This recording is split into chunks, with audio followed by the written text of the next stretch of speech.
ಎಲ್ಲರಿಗೂ ನಮಸ್ಕಾರ. Welcome to my channel. ಇವತ್ತಿನ ವಿಡಿಯೋದಲ್ಲಿ ತುಂಬಾ ರುಚಿಕರವಾಗಿ ಮತ್ತು ತುಂಬಾ ಸುಲಭವಾಗಿ ಹೂಕೋಸನ್ನ ಬಳಸ್ಕೊಂಡು ಕುರ್ಮಾ ಮಾಡೋದು ಹೇಗೆ ಅಂತ ತೋರಿಸ್ತಾ ಇದ್ದೀನಿ. ಬಿಸಿ ಬಿಸಿ ದೋಸೆ, ಅನ್ನ, ಮುದ್ದೆ, ಚಪಾತಿ, ರೊಟ್ಟಿ ಎಲ್ಲದಕ್ಕೂ ಕೂಡ ತುಂಬಾ ಚೆನ್ನಾಗಿರುತ್ತೆ. ಗೀ ರೈಸ್ಗೂ ಕೂಡ ತುಂಬಾ ಚೆನ್ನಾಗಿರುತ್ತೆ.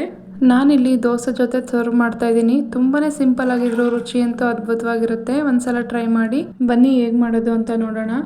ಮೊದಲು ನಾನಿಲ್ಲಿ ಮೀಡಿಯಮ್ ಸೈಜ್ ಹೂಕೋಸು ತೊಗೊಂಡು ಈ ರೀತಿ ಬಿಡಿಸಿ ಇಟ್ಕೊಂಡಿದ್ದೀನಿ.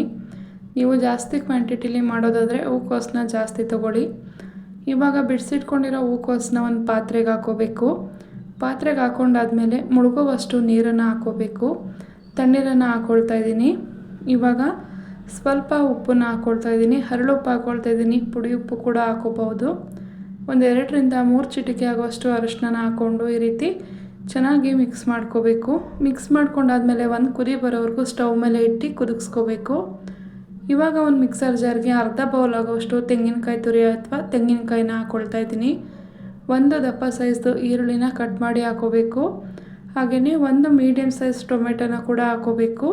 ಚಿಕ್ಕ ಸೈಜ್ದಾದರೆ 2 ಹಾಕ್ಕೊಳ್ಳಿ. 5ರಿಂದ 6 ಎಸಲಾಗುವಷ್ಟು ಬೆಳ್ಳುಳ್ಳಿನ ಹಾಕ್ಕೊಳ್ತಾ ಇದ್ದೀನಿ. 1 ಇಂಚು ಶುಂಠಿನ ಕಟ್ ಮಾಡಿ ಸೇರಿಸ್ಕೊಳ್ತಾ ಇದ್ದೀನಿ. ಇದಿಷ್ಟನ್ನು ಹಾಕೊಂಡಾದ್ಮೇಲೆ ಒಂದು 1/4 ಹಿಡಿಯಷ್ಟು ಕೊತ್ತಂಬರಿ ಸೊಪ್ಪನ್ನು ಹಾಕ್ಕೊಳ್ತಾ ಇದ್ದೀನಿ. ಖಾರಕ್ಕೆ ತಕ್ಕಷ್ಟು ಅಚ್ಕಾರದ ಪುಡಿನ ಹಾಕೋಬೇಕು. ಖಾರ ನೋಡಿ ಹಾಕ್ಕೊಳ್ಳಿ. ನಾನಿಲ್ಲಿ ಇವಾಗ ಅದ್ರ ಜೊತೆನೇ ಧನಿಯಾ ಪುಡಿನ ಸೇರಿಸ್ಕೊಳ್ತಾ ಇದ್ದೀನಿ. 1.5 ಸ್ಪೂನ್ ಧನಿಯಾ ಪುಡಿ ಸೇರಿಸ್ಕೊಳ್ತಾ ಇದ್ದೀನಿ. ಅರ್ಧ ಸ್ಪೂನ್ ಆಗುವಷ್ಟು ಕಡಲೆ, ಅರ್ಧ ಸ್ಪೂನ್ ಆಗುವಷ್ಟು ಗಸಗಸೆ ಹಾಕ್ಕೊಳ್ತಾ ಇದ್ದೀನಿ. ಅದರ ಜೊತೆಗೇ ಚಕ್ಕೆ, ಲವಂಗ, ಮೆಣಸು, 4 ಕಾಳು ಮೆಣಸು, 3 ಲವಂಗ, 1 ಇಂಚು ಚಕ್ಕೆನ ಸೇರಿಸ್ಕೊಂಡು ರುಬ್ಬೋದಕ್ಕೆ ಬೇಕಾದಷ್ಟು ನೀರನ್ನು ಸೇರಿಸ್ಕೊಂಡು ನೈಸಾಗಿ ರುಬ್ಕೋಬೇಕು. ನೋಡಿ, ಹೂಕೋಸು ಕೂಡ ಒಂದು ಕುದಿ ಬರೆಸಿ ತೆಗೆದು ಇಟ್ಕೊಂಡಿದ್ದೀನಿ. ಹೂಕೋಸನ್ನ ಸಪ್ರೇಟ್ ಮಾಡಿ ಇಟ್ಕೋಬೇಕು. ನೀರು ಮತ್ತು ಹೂಕೋಸನ್ನ ಸಪ್ರೇಟ್ ಮಾಡಿ ಇಟ್ಕೋಬೇಕು. ಇಲ್ಲಿ ಬಟಾಣಿನ 1-2ರಿಂದ 3 ಅವರ್ ನೆನೆಸಿ 2 ಅಥವಾ 3 ವಿಷಲ್ ಹಾಕಿಸ್ಕೊಂಡಿದ್ದೀನಿ. ಈ ರೀತಿ ಬೇಯಿಸ್ಕೊಂಡಿದ್ದೀನಿ. ಅದ್ರ ಜೊತೆಗೇ ಚಿಕ್ಕ ಸೈಜ್ದು 2 ಅಥವಾ ದಪ್ಪ ಸೈಜ್ದು 1 ಆಲೂಗಡ್ಡೆನ ಸಿಪ್ಪೆ ತೆಗೆದು ಈ ರೀತಿ ಕಟ್ ಮಾಡಿ ಹಾಕ್ಕೊಳ್ತಾ ಇದ್ದೀನಿ. ಇವಾಗ ಮೊದಲೇ ಒಂದು ಕುದಿ ಕುದಿಸ್ಕೊಂಡಿದ್ವಲ್ಲ, ಆ ಹೂಕೋಸನ್ನ ಕೂಡ ಸೇರಿಸ್ಕೊಳ್ತಾ ಇದ್ದೀನಿ. ನೋಡಿ, ಇವಾಗ ಮಸಾಲ ಕೂಡ ರೆಡಿಯಾಗಿದೆ. ಇವಾಗ ಒಂದು ಕುಕ್ಕರ್ ಬಿಸಿ ಇಟ್ಕೊಂಡಿದ್ದೀನಿ. ಕುಕ್ಕರ್ ಚೆನ್ನಾಗಿ ಕಾಯ್ದಾದ್ಮೇಲೆ 2ರಿಂದ 3 ಸ್ಪೂನ್ ಆಗೋಷ್ಟು ಎಣ್ಣೆನ ಹಾಕ್ಕೋಬೇಕು. ಎಣ್ಣೆ ಚೆನ್ನಾಗಿ ಕಾಯ್ದಾದ್ಮೇಲೆ 1 ಈರುಳ್ಳಿನ ಈ ರೀತಿ ತೆಳುವಾಗಿ ಉದ್ದಾಗಿ ಕಟ್ ಮಾಡಿ ಹಾಕ್ಕೊಂಡಿದ್ದೀನಿ. ಈರುಳ್ಳಿ ಹಾಕಿದ್ಮೇಲೆ ಈರುಳ್ಳಿ ಹಸಿ ವಾಸನೆ ಹೋಗೋವರೆಗೂ ಒಂದು 2ರಿಂದ 3 ನಿಮಿಷ ಮೀಡಿಯಮ್ ಟು ಹೈ ಫ್ಲೇಮಲ್ಲಿ ಫ್ರೈ ಮಾಡ್ಕೋಬೇಕು. ಈರುಳ್ಳಿ ಲೈಟಾಗಿ ಕಲರ್ ಚೇಂಜ್ ಆದಮೇಲೆ ಟೊಮೆಟೊನ ಈ ರೀತಿ ಉದ್ದಾಗಿ ಕಟ್ ಮಾಡಿ ಹಾಕ್ಕೊಳ್ತಾ ಇದ್ದೀನಿ.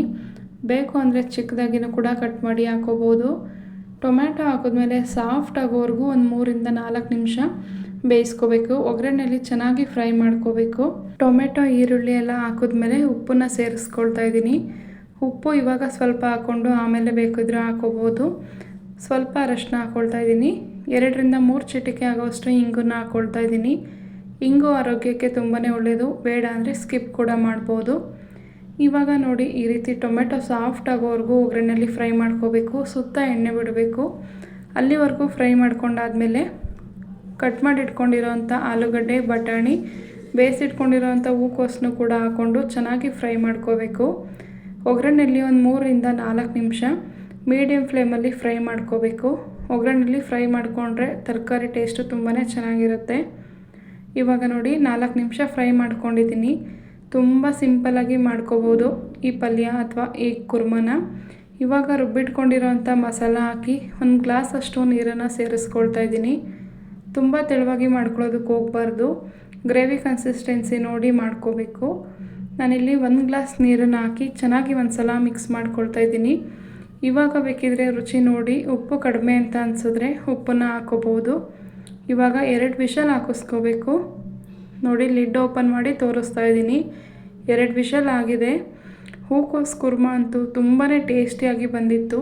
ನೋಡಿ, ಈ ಕನ್ಸಿಸ್ಟೆನ್ಸಿಲಿ ಇದ್ದರೆ ದೋಸೆ, ಚಪಾತಿ, ಪೂರಿ, ಪರೋಟ, ಗೀ ರೈಸ್, ಅನ್ನ, ಮುದ್ದೆ ಎಲ್ಲದಕ್ಕೂ ಕೂಡ ತುಂಬಾ ಚೆನ್ನಾಗಿರುತ್ತೆ.